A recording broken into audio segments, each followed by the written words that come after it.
Hi, and welcome to ENV170. This is your instructor, Julia Nicholas, and in this video, we'll cover everything that you need to know to get started with the course. So in this video, we're going to start off by covering how to get started with the course and cover your basic course layout and how to move around in Canvas. We will cover some course information, such as your syllabus and text, and what your weekly assignments and grading will look like for the course. And then I'll talk a little bit about how to succeed in an online course and some tips to online success and how to get help in the course. So first off, let's look at Canvas, which is your main course site.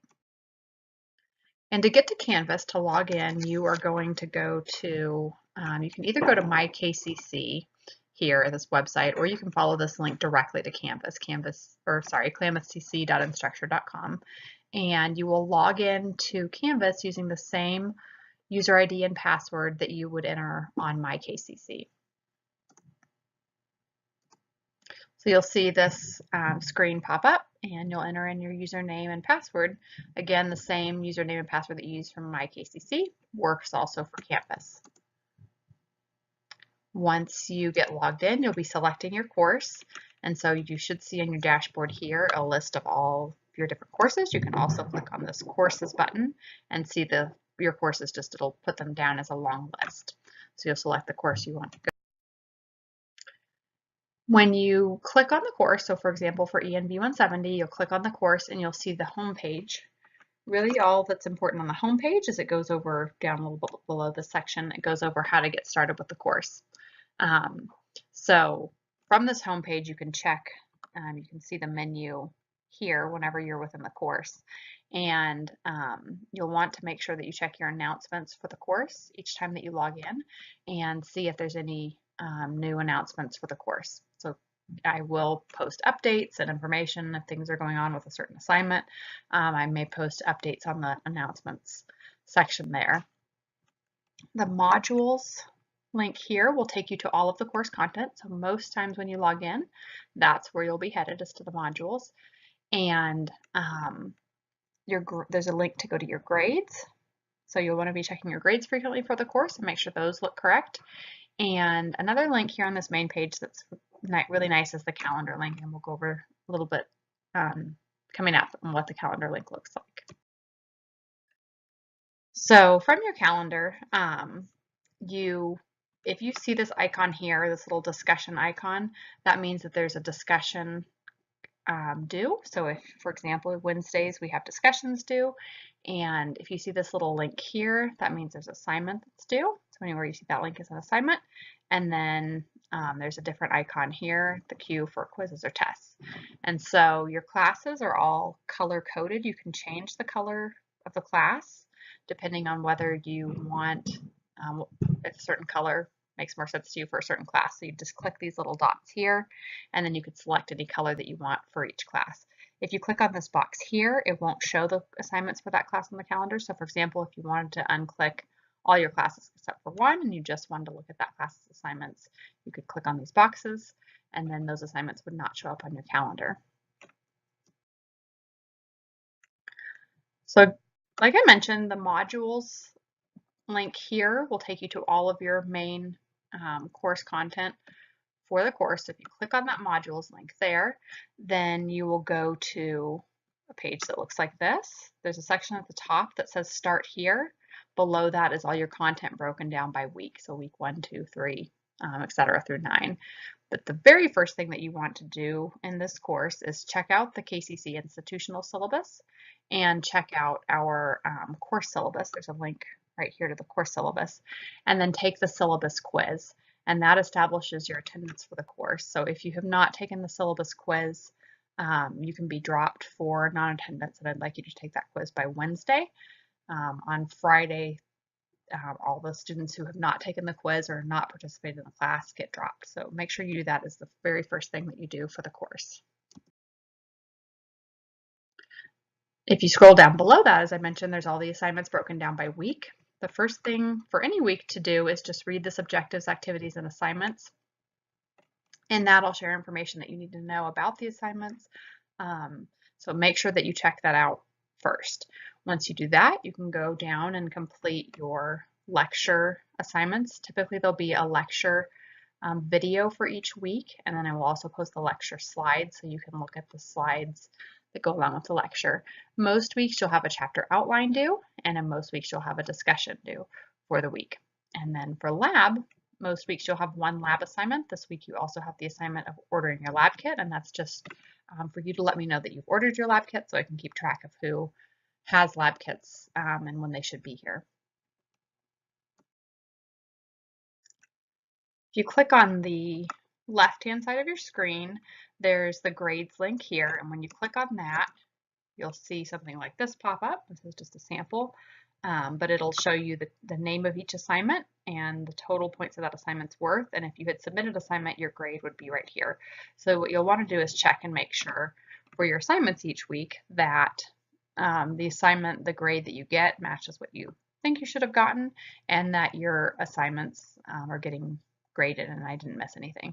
So just keep an eye on your grades and let me know if anything doesn't look right on your grade sheet.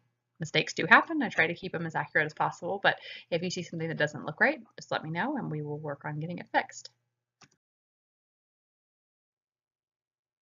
Okay, so let's look at an overview of what you'll be doing in the course. So first, let's look at an overview of the course. In the lecture, there's a lecture and a lab portion of the course, and if you're only taking either the lecture or lab section, then you'll only be completing those assignments. But please do get in touch with me if this is the case so we can make sure that you're getting graded correctly and doing the correct assignments. So in lecture, you'll be watching a lecture each week on the assigned chapter. You'll have a chapter outline due every other week. And so in weeks 2, 4, 6, and 8, you'll have an outline due. You'll have a discussion that you'll work on each week, but those are due also every other week. So in weeks 1, 3, 5, 7, and 10, you'll have discussions due. Tests are in weeks 4 and 7 and the final in week 11. You can take any of these tests early if you are ready. And please feel free on any of the assignments throughout each week to work ahead if you are able to. For the lab portion of the course, you'll have a lab to work on each week. Toward the end of the course, the labs will run for 2 or 3 weeks because they take more time. So you won't actually be submitting something each week, but you'll have things that you'll be working on during that time period.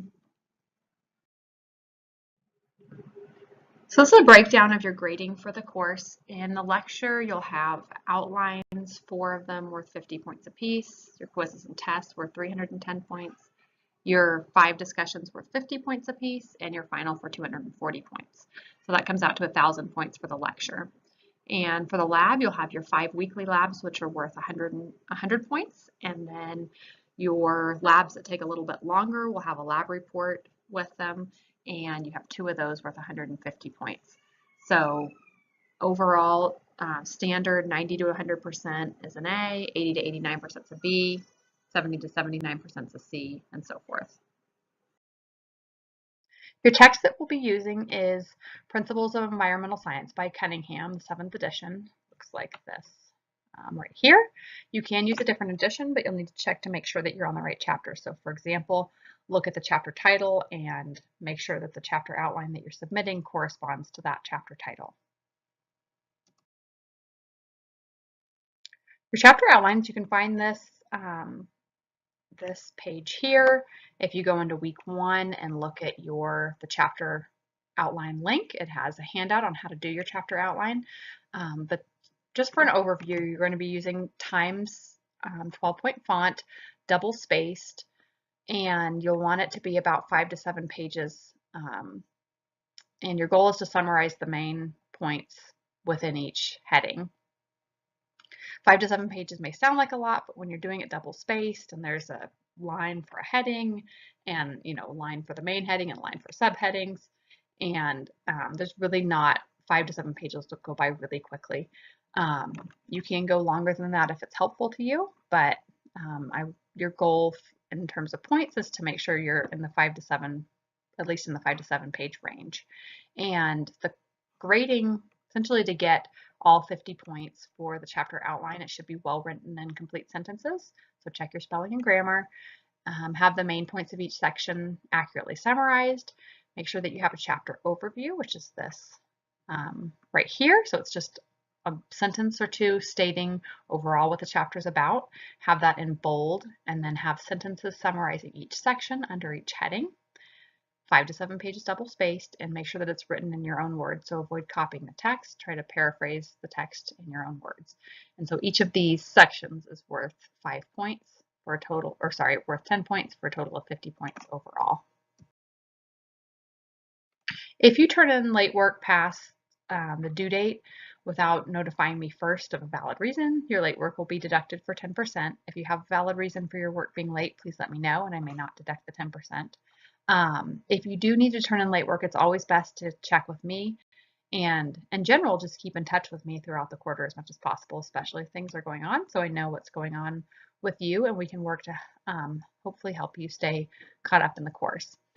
Obviously, if there's a reason, if there's something wrong with a link or assignments not opening up, then I won't deduct the your work from being late. So for example, if you do all your work on Saturday and you log on Saturday and the link's not working and you let me know, I'll extend your due date then a week out because I know that there are set times that you need to get work done. So if something's not working, just let me know, and then you can have another week if you need to get that assignment done.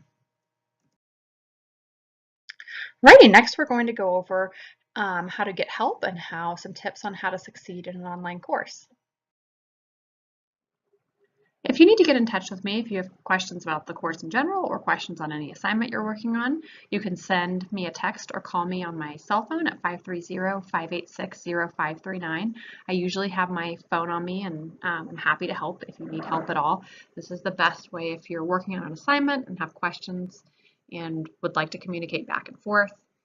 I would recommend that as the best way to get in touch with me, just because I will tend to get back with you on that fairly quickly. If it's not an urgent question, you can use my email there or the email link through Canvas and send me a message that way. I try to get back to the emails about once a day. And I also have office hours on Thursday from 6 to 7 if you have something you want to get help with at that time. I will be in Canvas, or you can send me a text message, but you really can do that at any time. Send me a text message. And like I said, that's the fastest way if you do want to get help. But again, you're also welcome to use my email or the mail link through Canvas. So last for our intro video here, I just want to go over a few tips for how to succeed in an online course. And these are pretty straightforward, but one of the main things is just to start the quarter right. So make sure that from the very beginning of all your classes that you look at your assignments and due dates and keep on track from the very beginning. It's really hard in a class when you get behind to try to do all the work you need to do for the week and to do the work that you've gotten behind on. If you can stay caught up each week, makes things a lot simpler. One of the other things is to make sure that you review the calendar each week so that you don't miss important due dates and you know what you need to be working on and how to schedule out your time for the week. I would also try to create a dedicated place and time for your studies.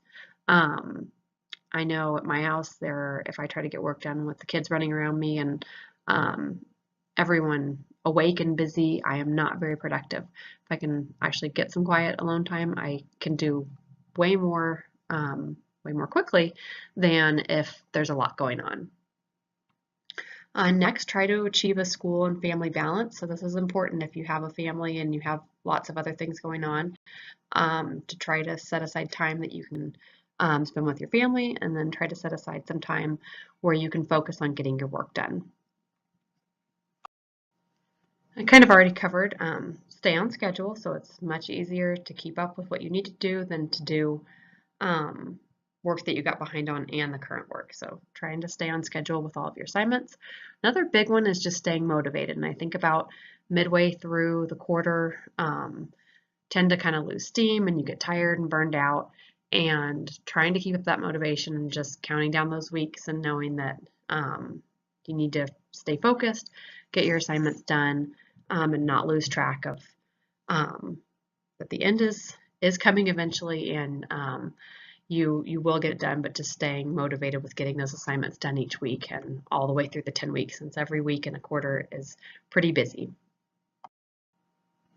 Another thing is to participate in the course. So In those discussions, make sure that you're not only checking in to make sure that you get the discussions done for your points, but staying in contact with the other students and asking questions when you need them is a good way to make sure that you are staying involved with the course and keeping up on what you need to be doing throughout the course, and also having that support of your students who are also going through probably a lot of the same challenges that you're going through. Another thing is get help when you need it, so don't be afraid to ask for help. You can feel free at any time to work with other students on assignments. If you want to chat online with each other and work together, you can contact me at any time if you need help and ask questions. So just make sure if something seems complicated or is taking you what seems like too long, feel free to ask for help to keep moving things along for the quarter. And kind of already mentioned, but look for study partners. So if there's someone that you can work with in the class, it's always easier to, I think, to work on things when you have someone to talk things over with. Lastly, work ahead when you can. One advantage to an online course is that everything is posted online and waiting for you. So if you get a chance to work ahead, it can be a big help down the road. So anything you can do in a week before it's due kind of takes the burden off. If you know you're going to have a busy week, then you can feel free to turn in anything that you'd like before the due date. Okay, so the last thing that we'll cover today is what you should do first to get started in the course. And so just to recap on what we covered, the first thing that you want to do is check out the KCC institutional syllabus and the course syllabus. Again, you'll click on the modules link on the left-hand side of your screen once you log into Canvas, and you'll see this section here and take that syllabus quiz. That's due on Wednesday. Make sure that you take that first thing to establish your attendance on the course. And then if you scroll down below the section, you'll see the week 1 information. And so check out this objectives, activities, and assignments link first, and then you can start doing your lecture and lab activity. And aside from your activities for the week, make sure that if you haven't already that you get your textbook. You will be needing that each week starting in week 1. And also make sure you order your lab kit and at some point in this week. And then click on this link here and submit that assignment letting me know that you ordered your lab kit. That's the end of our Getting Started video. Good luck with the course, and please let me know if you have any questions as you get started with the course.